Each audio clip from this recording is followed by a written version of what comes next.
Hi, I'm Charles. And I'm Kristen. And today we're talking about... The Avengers. That's right, we're talking about Thor. We're talking about the Hulk. We're talking about Captain America. No. We're talking about these Avengers. 1960s, super spies. No Iron Man?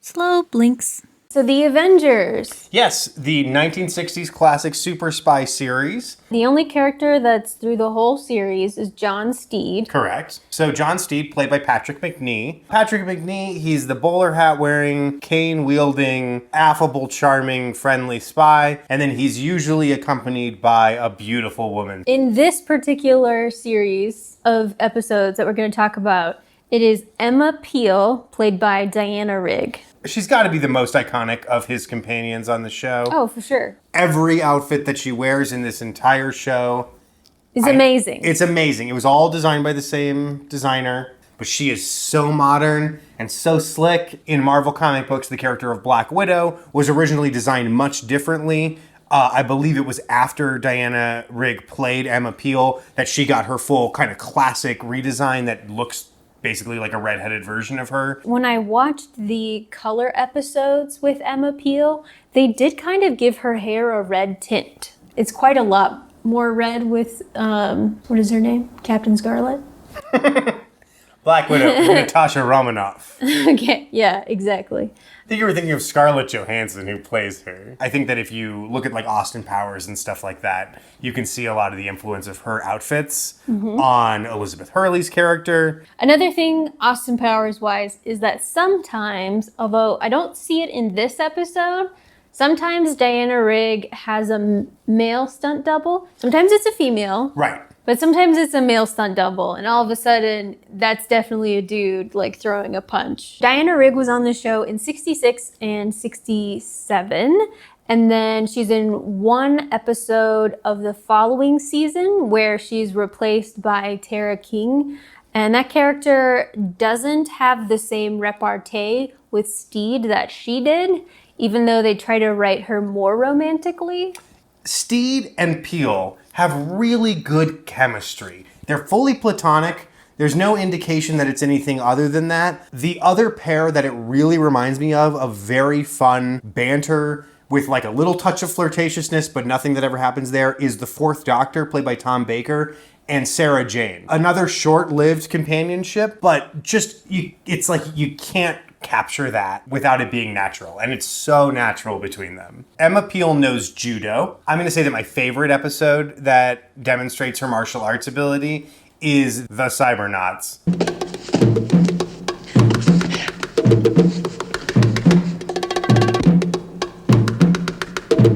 Oyuka! You attacked her as a woman, but she has the skill of a man. So let's get into the episode. We're going to talk about season 6, episode 25, called How to Succeed, ... at Murder. Yes, little play on the classic phrase. What's the classic phrase? How to succeed at business. And that's going to come into play because we open in a business. Most of this episode takes place in businesses. Yes. It's a secretary that's typing something when she gets a call. I'm going through these Lloyd's returns. Do you know I can't make head or tail of them? That's my new filing system, Mr. Barton. Oh, is it? Then perhaps you'll be kind enough to come in here and explain it to me. Now, sir? Right now.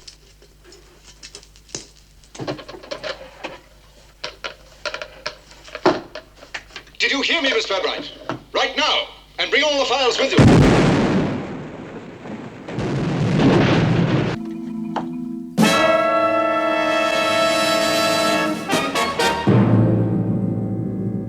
Do you think the boss, like, saw the sticks around him? These are ugly candles, and why are these wires leading out of my room?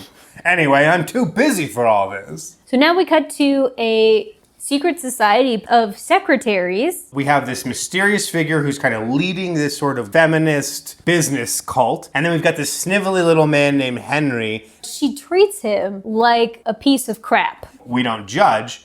Well, I mean, we do judge. We do judge. We're judging. So after the secretaries meeting, we see their next target, which is Sir George. Love Sir George. Sir George runs a pram company. I must have missed that line of dialogue or something. So I was baffled by the set design. There are prams everywhere. There's a pram filled with liquor bottles. That's the bar pram model. Very popular. Very popular. You can put a baby on top of it. Nobody knows. Now, you were concerned that some of our viewers might not know what a pram was. You may not have heard the term pram before. And so it's a stroller. It's a baby stroller. Sir George dismisses his secretary. He is a very good boss when he thinks he's about to get laid. There's no need to get that out tonight, Mary. You can go off home now. Take a cab home. Thank you, sir. Make yourself comfortable. I'll mix us a drink. So glad you could come.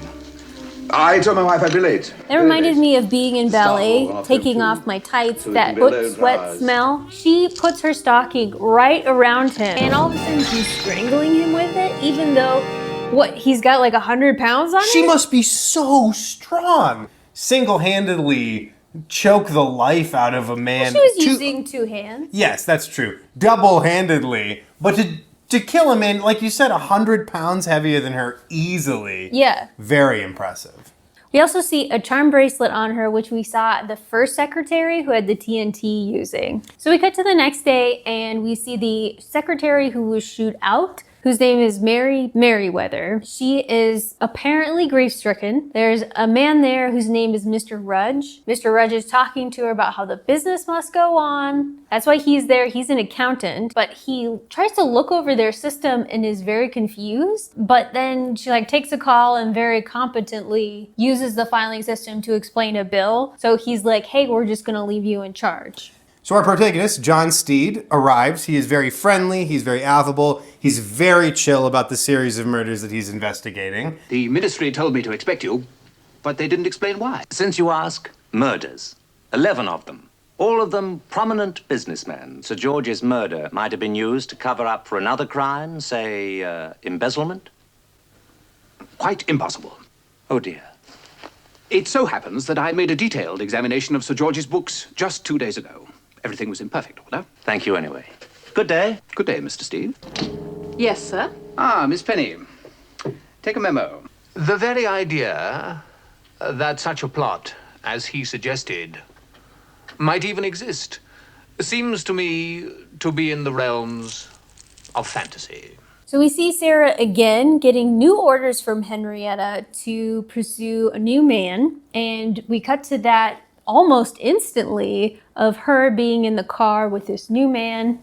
He notices her very obvious charm bracelet, kind of shows it to him. He's like, look, a fun little gun. And she's like, yeah, it works. It doesn't. He's so thrilled. And then it does. And then she shoots him with an adorable little dart out of the adorable little gun. So we cut to Steed and Peel, and Steed is sort of postulating about the murders, and we see that Emma is painting him, and then they get a call about another victim. So they investigate the car, and they notice a smell. Emma gets a sample of the smell using a tire pump. He finds some files or whatever that reference Rudge, and he's like, well, I met him this morning. While he is in the office, apparently alone, he is attacked by 2 ladies. How does he get out of this situation? I think he just kind of collapses on the floor and they leave. Now we see Emma. Now she investigates by taking the perfume sample to another lil freak. Speaking of lil freaks, This little freak right here. this little freak right here. Okay. All right. Thank you. Thanks for saying hi. Never. I'll put you down. Ba-doop. What's the nature of your business, Mrs. Peel? It's, rather personal. Very well. Mr. Hooter will see you. Thank you. What can I do for you? I'd like you to identify some perfume. Where is this perfume? Are you aware, Mrs. Peel, that there are many more convenient perfume sprays on the market? It was all I had. I'll explain later. My proboscis, Mrs. Peel, is probably the most sensitive in Europe. I wear this to protect my sinuses and membranes. Whilst wearing it, no obnoxious effluvia can assault my nostrils. There you see the splendid beast, naked before you.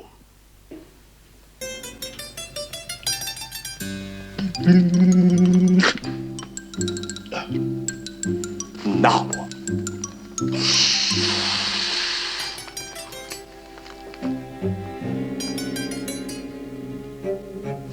Leap into my fervid arms. Pardon? Leap into my fervid arms. It is a perfume of my own creation. Miss Merkel? Yes, sir? The file on Leap into my fervid arms.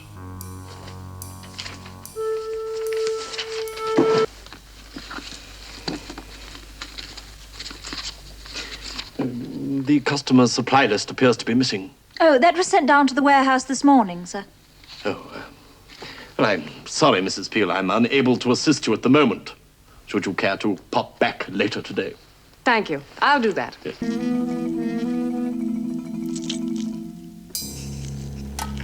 You know, she was quite interested in my nose. She...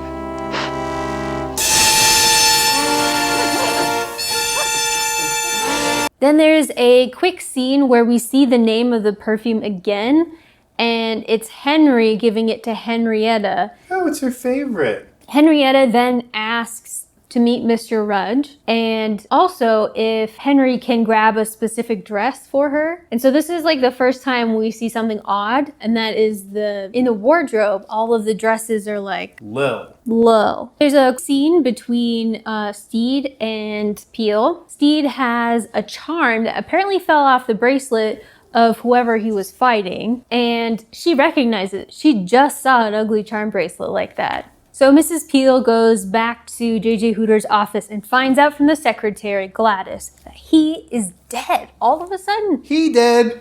And she says, and now I'm in charge because we basically ran it between the two of us and I'm not giving you that list. So then we have Steed and Emma Peel, and they figure out that all of the deaths are connected to very complicated filing systems. Right, these men have died.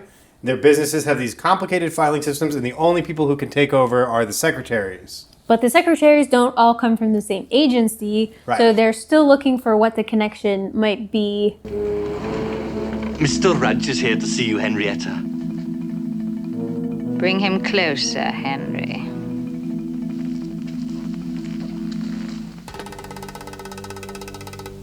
It's so nice to meet you at last, Mr. Rudge. So very nice. Okay, so this is around the same time as Thunderbirds, and I've already mentioned Lady Penelope. So I know for a fact that you could make a puppet that doesn't look this scary. Down the hatch. Beg pardon, milady, but the drink was drugged. So now we see Steed going back to Rudge's office, but his secretary is there, who we find out is Sarah Penny. Yes, basically he says that Rudge was going to help him with some accountant work. He has £4 million. He needs to figure out what to do with it. He's in between offices right now. He makes a whole, kind of performance out of it. And then Sarah is like, well, what you need is a talented and efficient secretary. So Mrs. Peel is now temping at the pram store with Mary Merriweather, and Mary takes a liking to her. There's another daily meeting with the secretaries, and Miss Merriweather mentions she might have a new girl for their society. Steed finally interacts with his new secretary. Yes, and he plays the part of a lecherous, wealthy man quite well. Where do I sit? Oh, yes, sit. Here will be delightfully informal. Try the sofa. Back at the pram office, Emma Peel very sneakily trying to go through Miss Merriweather's purse. She ends up following Miss Merriweather. And this is where we get the really exciting parallel parking scene.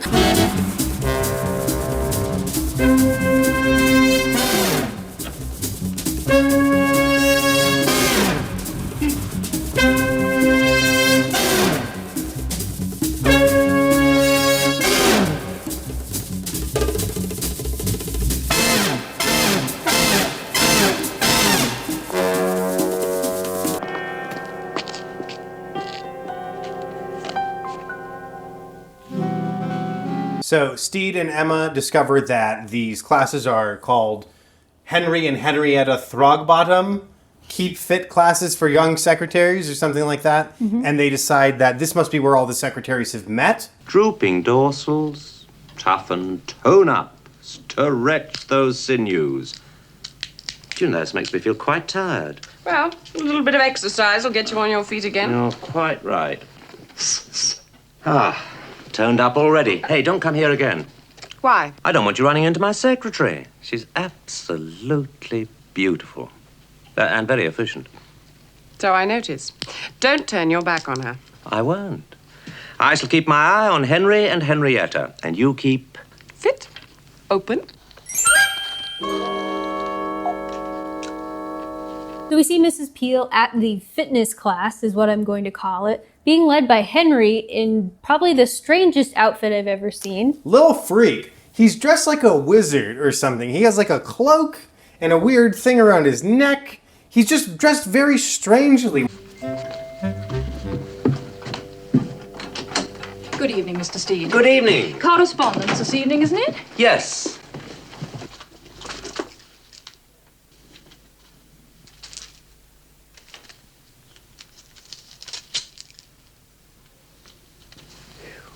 Back at stretching class. I don't know. We later learned that he was a ballet teacher, but that's not what he's doing here. This is like just weird general... It's the kind of exercises that Beverly Crusher and Deanna Troy did together. And she says, I've been thinking about it and I do want to go into business for myself. And her advice is... Keep fit, study accounting, and practice your shorthand. That is timeless advice that any girl alive today can put into practice. So just remember those three things. Yes, that's how I... No. And improve your shorthand. Yours sincerely, John Steed. Your filing system, it's so complex. I don't understand it at all. It means that I can take over when you've gone. Gone? Abroad. Away on some business trip, perhaps. Good night, Mr. Steed.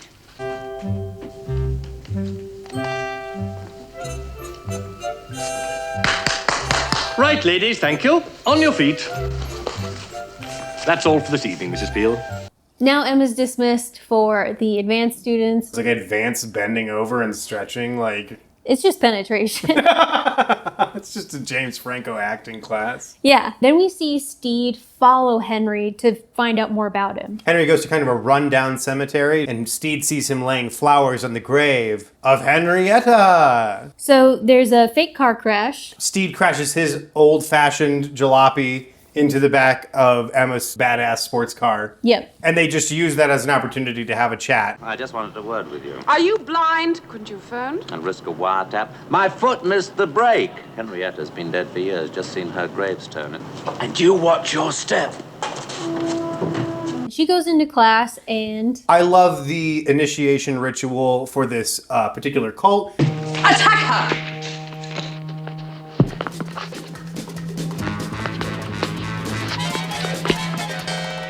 Excellent, Mrs. Peel.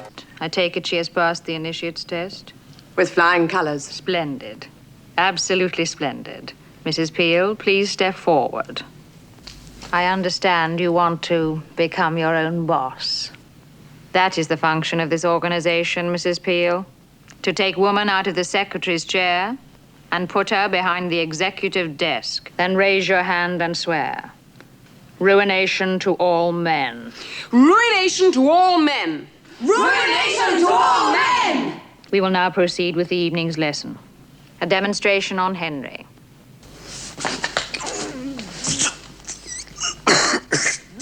Excellent, Sarah. Now, Mrs. Peel, and you, Sarah. Take Liz with you and put your technique to work on Mr. Steed. So Sarah and her friend show up at Steed's house. They claim that their car broke down around the block and they need his phone to call for help. There's a great combat scene. And then Sarah comes to attack him and he overpowers her and bends her over his lap and tickles her. I thought he was going to spank her. Me too. Both demeaning, both not okay. He tickles her and says, now you're going to talk. And apparently she does. It works. So at the gym, Emma is given her ugly charm bracelet and Henry says, and everything works too. And then Gladys comes in and recognizes and said, what's she doing here? They know she's a spy. While all of this is happening, there's a back room that John Steed has broken into where we find handcuffed Mr. Rudge. Now they've kidnapped Rudge because he says they want me to come up with like crazy filing systems for them. But they already have that. That's been their plan this whole time. Why do they need this guy? He couldn't even understand the one they came up with. Right, yeah, that was the whole point. The women overhear these two and are ready for when Steed walks through the door. They ambush him and then kind of throw Mrs. Peel and Steed together. That is the boss. We had a problem. How to dispose of Mrs. Peel. But now you are here, the problem is solved. Who's pulling the strings? Ruination to all men? That's, well, that's a big job. Not to us. No man will dominate us again. We shall crush them all under heel. You see, Mr. Steed, how can we fail? Such determination, such spirit, how can we possibly...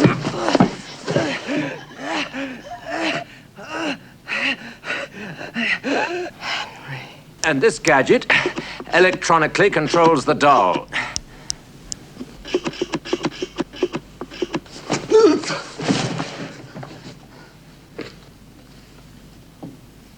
No man will ever dominate you. You've been taking orders from a man all the time. I really wanted him to just rip the little wig off the puppet. And reveal it was a boy puppet. What we find out about the Henrietta that was real was that she was Henry's ballet student, and he thought that she was going to be like the greatest ballerina in the world, and they were both going to be famous. I don't think that she had romantic feelings for Henry. I think this is purely projection. I trained her. She would have been the greatest ballerina ever, and I trained her. Then they took her away from me. Men. Businessmen. And they destroyed her. Bankruptcy. Ruin. Until finally, that's why I did what I did. And you're so bored. I'm just the most bored. Okay, well then you're gonna close out the show with us. I really love when they all dogpile on Emma. 1, 2. Okay, Steve. I can manage. Henry has grabbed the Henrietta puppet Right. and run into the next room. And Steed chases. Steed chases him in. He's still doing the voice, even though he's been exposed. So I want to talk about this. He is clearly actually crazy because he's been doing the voice in several scenes with nobody else around. Steed fires a shot. It goes through the puppet and kills Henry. He does Henrietta's death cry. Henry.